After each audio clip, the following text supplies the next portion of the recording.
How could she betray me?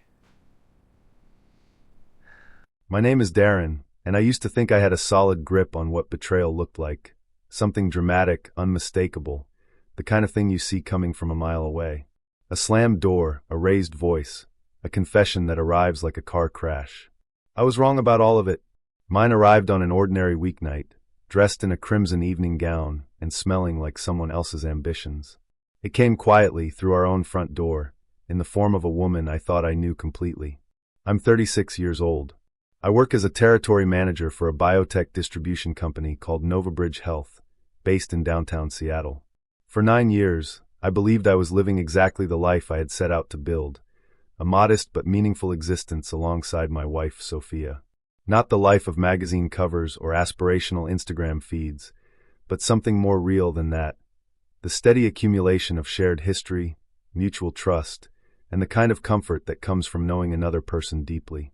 We met during our junior year at the University of Oregon. She was studying communications, I was in business management, and we had one of those easy, uncomplicated connections that made the future feel like a path rather than a cliff. There was no grand romantic gesture, no dramatic moment of recognition, just two people finding each other in a seminar on media and marketing ethics and discovering, over bad dining hall coffee and late-night study sessions, that they genuinely liked who the other person was. We got married 2 years after graduating, moved to Seattle, and carved out what felt like a genuinely good life. Sophia landed a position at a mid-sized PR firm called Meridian Creative, where she eventually found her footing managing communications for a handful of tech startups and one regional hospital network. I worked my way up at Novabridge, from junior account associate to territory manager, learning the rhythms of the Pacific Northwest healthcare distribution market along the way. We rented a decent 2-bedroom apartment in the Capitol Hill neighborhood, drove sensible cars, took one real vacation a year, usually somewhere on the Oregon coast, sometimes a longer trip further south. Not glamorous, but ours. That distinction always mattered to me more than I probably admitted out loud. What I failed to see, or perhaps chose not to examine too closely, was how the life I found meaningful had come to feel, to Sophia, like a slow suffocation. I didn't realize how quietly resentment had been building in the walls of that apartment until it came knocking from the inside. The night everything shifted was a Wednesday in September. My regional director, Patricia, had sent everyone home early after a surprise quarterly review went exceptionally well. Novabridge had hit 112% of its regional target, and Patricia, who was not given to spontaneous gestures, had told the team to take the afternoon and enjoy it. I stopped at a wine shop on Madison Street, selected a bottle of Willamette Valley Pinot Noir that I knew Sophia liked, and walked through our front door by 5:30 with the optimistic thought that we might actually have a real evening together for once. Dinner made at home. A long conversation. Something resembling the connection I kept telling myself we still had. What I found was Sophia standing before the full-length mirror in our bedroom, transformed into someone I barely recognized. She wore a floor-length crimson dress I had never seen, deep red silk with a structured neckline that looked expensive in a way that registered in my stomach before it registered in my mind. Her dark hair was pinned up expertly, mascara applied with the careful focus of a surgeon, a pair of earrings catching the bedroom light in a way that made me notice them immediately as something new.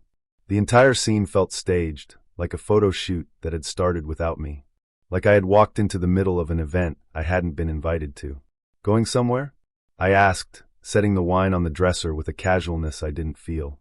She turned, and for just a heartbeat I caught something cross her face, a flash of calculation quickly replaced by composure. The composure was worse than the calculation. It meant she had already worked through how this conversation was going to go. "I'm heading out for the evening," she said simply. I laughed, genuinely, assuming some kind of pleasant surprise. Maybe a dinner she'd planned for us at somewhere new. "Together? I can change quickly." "No, Darren. Just me." The casual delivery hit harder than the words themselves. I stood there in my work jacket holding a bottle of wine, trying to process what reality I had just stepped into. "What do you mean, just you?" Sophia sighed, picking up a handbag I didn't recognize, something sleek and expensive looking that hadn't come from any shared shopping trip. My colleague Natalie made a reservation through one of those exclusive matchmaking apps for wealthy professionals. The man she was supposed to meet tonight runs a chain of private aviation companies. Natalie's mother had a fall, and she flew to Portland this afternoon. She doesn't want to leave him stranded at a restaurant that costs $800 a plate. And she asked you to go instead. She practically begged me. It's just dinner, Darren. You're married. We're married. I'm aware. Then you understand why this is insane. Sophia turned to face me fully, and the look in her eyes wasn't embarrassment or guilt. It was patience, the kind you reserve for someone who isn't grasping a simple concept that everyone else in the room already understands.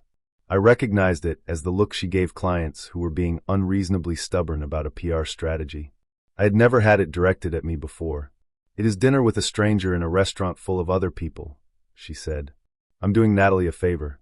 You're making this into something it isn't. We argued for the better part of half an hour. I laid out every reasonable objection I could think of, the strangeness of the setup, the intimacy implied by a matchmaking dinner, the fact that she hadn't mentioned any of this to me until I was already standing in the doorway watching her get ready for it. Sophia had a smooth response for everything. She was patient, methodical, never raised her voice. By the end, I wasn't sure if she was arguing from genuine conviction or simply because she'd already decided and didn't want the friction of open conflict. I'm going, Darren. You can spend the evening being upset about it, or you can trust me. Either way, I'm going. She left at 7:45. I sat on the couch, tried to watch television, opened the wine and drank most of it alone, gave up on sleep around midnight, and lay in the dark running through the kind of circular reasoning that leads nowhere useful. The kind that reassembles the same facts into different configurations and arrives at the same unresolvable uncertainty. She came home at 2:30 in the morning. I heard the car first, something low and expensive idling outside our building, its engine a particular kind of quiet that expensive machinery has. Through the gap in the curtains, I could see Sophia stepping out of a dark gray Aston Martin. She leaned back toward the open window for a long moment, talking to someone I couldn't make out, her posture relaxed in a way it hadn't been with me in months. She finally crossed the street toward our entrance.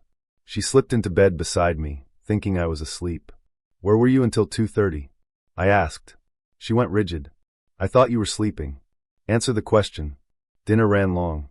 We went to a jazz bar afterward. I haven't been anywhere like that in years, Darren. I forgot what it felt like. Like what? Like I was actually living. Like I was somewhere interesting with interesting people, instead of sitting on that couch watching the same 3 shows and talking about what to order from the same 4 restaurants we always go to. I said nothing. There was nothing useful to say at 2:30 in the morning with wine still in my system, and grief I wasn't ready to name sitting in my chest. Over the following weeks, I watched my marriage transform into something unrecognizable in slow motion. Sophia kept going out. Sometimes she mentioned Natalie. Sometimes the explanation was a work event or a client dinner or a PR industry gathering she'd neglected to put on our shared calendar. Sometimes she offered nothing at all and waited to see if I would push back. I pushed back less and less, not because I had decided to accept it, but because the arguments were beginning to feel like a ritual we were both going through without believing it would change anything. She started coming home with things I couldn't account for. A cashmere coat, charcoal gray, that appeared in the closet one morning without explanation. New boots. A pair of earrings that caught the light in ways that costume jewelry doesn't.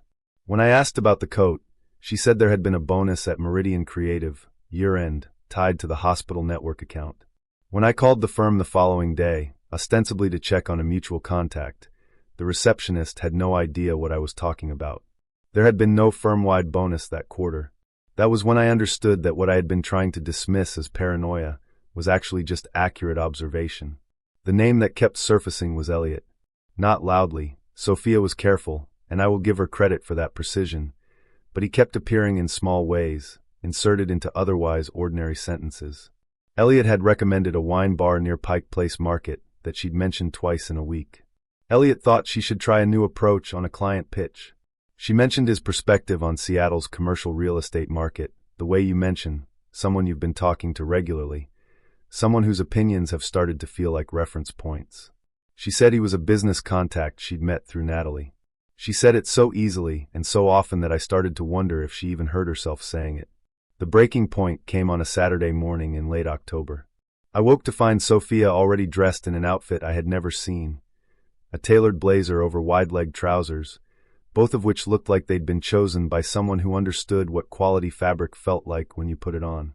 She was checking her reflection with the quiet satisfaction of someone who likes what they see. Where are you going? I asked, sitting up. Elliot's taking me to an antique market in Tacoma. He collects vintage maritime instruments, compasses, barometers, that kind of thing. He thought I might enjoy it. She adjusted one earring. I won't be long. Just the two of you. Natalie was supposed to come, but she has a deadline. Natalie always seemed to have somewhere else to be. Sophia. I sat up fully and looked at her. Are you having an affair? She met my eyes in the mirror. The pause before she answered was long enough to answer the question. Define affair, she said. Are you sleeping with this man? Not yet. 2 words. Delivered without flinching, without the slightest performance of offense. No sharp intake of breath, no wounded eyes, no protest at the accusation. Not a denial. Just a timeline.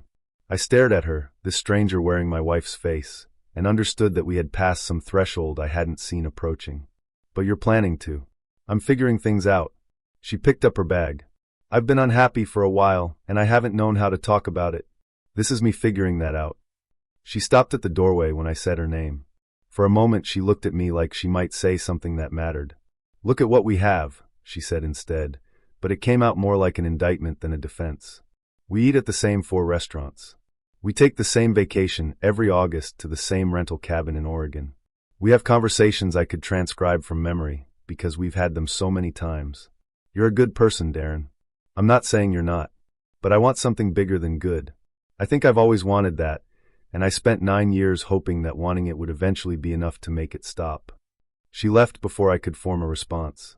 I sat on the edge of the bed for a long time, listening to the sound of the building settling around me. Then I got dressed, made coffee, and did something I had been putting off for weeks. I called a private investigator. His name was Raymond Kowalski, and he operated out of a small office above a hardware store in the Beacon Hill neighborhood.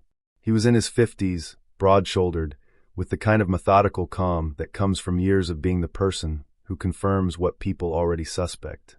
He asked clean, direct questions, took notes in a battered notebook, and had the particular quality of someone who had stopped being surprised by anything a long time ago. He quoted me a fair rate and told me it typically took 10 to 14 days to get something usable. It took 11.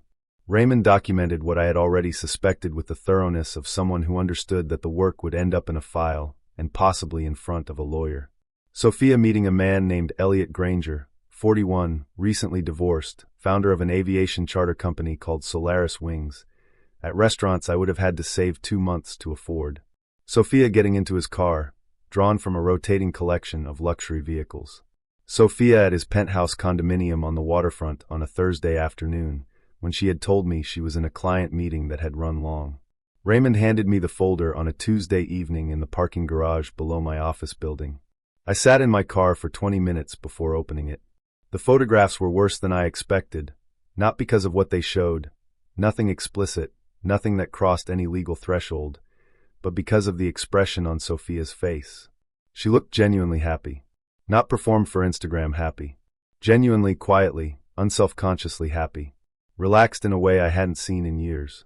Laughing at something off camera with the ease of someone who was exactly where they wanted to be. I didn't recognize that version of her. Maybe I never had access to it. Maybe it had always existed alongside the version of her I knew, and I had simply never been the person who could reach it. I drove home. Sophia was making dinner, humming softly to something playing from her phone, stirring a pot of pasta sauce with the domestic ease of someone living a perfectly ordinary life. "How was your day?" she asked. "Clarifying," I said. I placed the folder on the kitchen counter between us and stepped back. She opened it and went through the photographs slowly, without any visible change in expression, the way you might review a document you'd been expecting. When she placed the last one face down on the counter, she was quiet for a moment that lasted long enough to feel intentional. "Well," she said. "So you know. Then maybe we can stop pretending," I said. She leaned against the counter and looked at me, and for the first time in months the careful calculation left her face. She looked tired. Not guilty, just tired, the way people look when they have been maintaining a performance for too long and someone has finally turned on the house lights. "I'm 33 years old," she said. "I don't want to spend the rest of my life waiting to live. Elliot shows me what's possible. He takes me places and I feel awake. Not like I'm going through a checklist of reasonable adult decisions, but actually awake. I forgot what that felt like." "What do you want to do?" I asked. She looked at the folder on the counter. I think I want a divorce. She moved out the following weekend, quietly and efficiently, with the logistical competence of someone who had been planning the exit for longer than the conversation implied. 3 suitcases and a note on the kitchen counter asking to come back for the rest of her things when I was at work. The note asked, with genuine courtesy, that we keep the process civil. But here's what Sophia didn't know. The same week I hired Raymond to follow her, I also asked him to run a thorough background check on Elliot Granger. It was the instinct of someone who spent years in B2B sales, where the habit of verifying claims before accepting them becomes second nature. You learn that the most convincing presentations are often the ones that hide the most. Something about the scale of Elliot's apparent wealth hadn't fit together cleanly in my mind. A man with that kind of money, genuine, established, multi-generational money, moves differently. He doesn't try quite as hard. He doesn't need the rotating fleet of luxury cars and the ostentatious restaurant choices and the penthouse in the most visible zip code in Seattle. The performance was a little too complete, the signaling a little too deliberate. What Raymond came back with was illuminating. Solaris Wings was real, but heavily leveraged.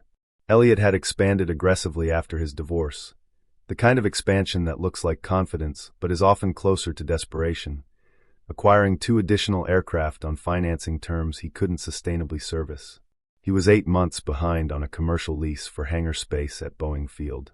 3 major charter clients had terminated contracts in the past year, citing concerns about scheduling reliability.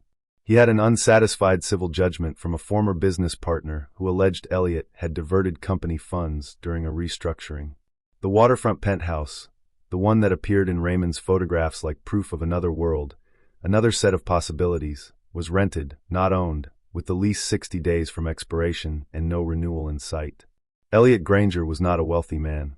He was a man performing wealth with extraordinary discipline and a remarkable amount of credit, while the actual foundation crumbled quietly beneath his feet.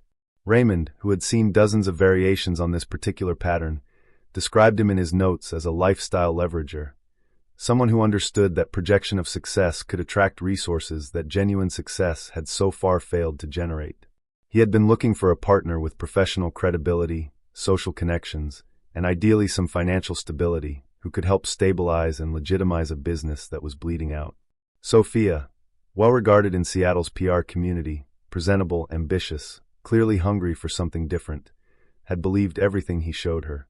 She had seen what she wanted to see, the same way I had. I sat with this information for 3 weeks. I watched Sophia post photographs from rooftop bars and waterfront restaurants on her social media accounts, each one captioned with the careful vagueness of someone still writing the story she was telling herself. She looked luminous in every image, like she had finally arrived somewhere that had always been waiting for her. I reached out anonymously to 2 of Solaris Wings' remaining major clients, attaching publicly available court documents about the civil judgment and a local business journal article about the company's recent contract losses. I contacted the leasing company at Boeing Field and asked whether they were aware of the outstanding judgment against their tenant, identifying myself as a concerned business associate who had recently done due diligence on a proposed partnership. I made no fabrications. I invented no documents. I shared nothing that wasn't already a matter of public record, accessible to anyone willing to look. The structure collapsed within 6 weeks. Solaris Wings lost its 2 largest remaining clients within a month. The leasing company refused to extend the hangar contract. Without the hangar, Elliot couldn't maintain his operating license. The penthouse lease expired without renewal. Elliot Granger relocated to his parents' home in Spokane, where his brother helped him file for bankruptcy protection. The aviation empire contracted to its actual size, nothing. Sophia called me on a gray Thursday morning in February. It was the first time she had called since the divorce papers were filed, and her voice had a rawness to it that I hadn't heard before. Not the composed, patient tone of the woman who had stood in our bedroom in a red dress and calmly deflected every reasonable objection I raised. "Can we meet?" she asked. We met at a coffee shop in the South Lake Union neighborhood, a neutral enough place with exposed brick walls and the ambient noise of a city going about its business. She was already there when I arrived, sitting at a corner table with a coffee she hadn't touched. She looked different. The careful radiance she had worn through the autumn, that luminous, just-arrived quality that had come through even in Raymond's surveillance photographs, was gone. What remained was rawer and less arranged. More like the person I had actually married. I made a terrible mistake, she said before I had fully settled into my chair. All of it. Leaving you. Believing Elliot's promises. He isn't what he presented himself to be. The business is collapsing. Everything he showed me was built on debt and projection, and I didn't see it until it was already falling apart. I know, I said. She looked at me carefully, reading my tone. Did you have anything to do with what happened to his business? I shared publicly available information with people who had a right to know it, I said. I didn't lie about anything. She was quiet for a long moment, turning her coffee cup in both hands without drinking from it. Outside the window, a man in a yellow rain jacket was walking a large dog through the drizzle with the particular resigned patience of a Seattle resident in February. I want to come home, she said finally. Sophia. I looked at her across the table, this woman I had known for more than a decade, my closest companion through some of the most ordinary and therefore most important years of my life. When things were really good between us, not just comfortable but genuinely good, do you remember what made it that way? She looked down at her coffee. Neither do I said. And I think that's actually the problem. Not that we stopped loving each other or stopped being decent people, but that we can't point to what made us good. You didn't come back because you remembered what we had. You came back because the alternative disappeared. And I can't build something real on the foundation of someone else's failed performance. She said nothing because there was nothing to say to that. I think part of her had known it before she asked. The divorce was finalized in March. No children, manageable shared assets. No one interested in prolonged legal battles over furniture and kitchen appliances. We divided things fairly, with a mediator and without drama. We said goodbye like adults who had once genuinely loved each other and were now completing a piece of paperwork that acknowledged the end of something real. I heard through a mutual friend that Sophia eventually moved to Portland, taking a position at a smaller PR firm there. She seemed to be building something quieter and more sustainable than what she had reached for in the autumn. Elliot Granger restructured his remaining aviation operation under a new corporate name and was operating a single small aircraft on charter routes in eastern Washington. The ambitions contracted to something the reality could actually support. As for me, I received a promotion 8 months after signing the final paperwork. Senior Territory Director for the entire Pacific Northwest region, with a compensation package that finally felt proportional to what I was actually contributing. I moved into a 1-bedroom apartment in Eastlake with a view of Lake Union. I bought a good road bike and learned the hill routes around Seward Park. I started cooking real meals, the kind that take an hour and a decent knife and a glass of wine on the counter while you work. I am not a bitter person. I've thought about this carefully over the past 2 years, because bitterness has a way of disguising itself as clarity. It borrows the language of wisdom and settles in behind the eyes, and makes you think you've learned something when actually you've just calcified. What I have instead is something more useful and harder to earn, an honest education. Sophia taught me something I couldn't have learned any other way. Some people are fully committed to a relationship right up until something that looks better appears on the horizon. The commitment was never to the person specifically, it was to whatever arrangement best served the life they were trying to construct. When that calculus shifted, so did she. That's not a moral failing, exactly. But it's important to understand, because it changes what you look for the next time. The harder lesson was that I missed the signs, and not because they were subtle. The restlessness I had interpreted as ambition. The dissatisfaction I had labeled as stress, and told myself was temporary. The way she talked about other couples and other lifestyles, the ones she saw at industry events, in the social feeds of people she admired, always with a hunger I had dismissed as casual complaint, the kind of thing everyone expresses and no one means. I told myself that patience was the right response, that comfort would eventually win out over aspiration.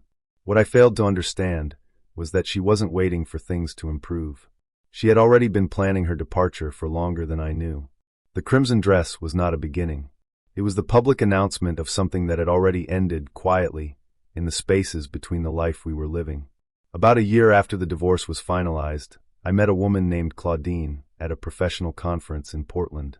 She's a hospital supply chain director for a regional health system, thoughtful, unhurried, with the particular confidence of someone who knows exactly what she wants and has no investment in performing anything she doesn't feel. We got coffee the first day. We talked for 3 hours. We had dinner the second evening and talked for 3 more. Our relationship developed slowly after that, with no grand gestures and no dramatic revelations, Just the accumulation of ordinary moments handled with consistency and attention and a mutual willingness to say what was true. We moved in together last spring. We are talking seriously and practically and without theatrics about getting married. I go into it differently than I did the first time, not cynically, but with real eyes and the understanding that love, however genuine, requires more than feeling. It requires the daily choice to stay, to be honest, to resist the comfortable alternative of drifting. The willingness to remain present when presence is harder than absence. Sophia gave me that understanding. I didn't enjoy the way it was delivered, but I'm grateful for it, in the same way you're eventually grateful for whatever finally woke you up, even when the waking was brutal. Even when it arrived wearing a crimson dress and smelling like someone else's ambitions, on an ordinary Wednesday evening in September, when you were carrying a bottle of wine and expecting something entirely different. Thank you for watching the video to the end. YouTube may no longer suggest my channel to you, so subscribe to it to receive new interesting stories. You will also help the channel grow and improve the quality of its content. A playlist with other interesting stories that you can listen to is now displayed on the screen. You can also write in the comments what stories you would like to see on the channel.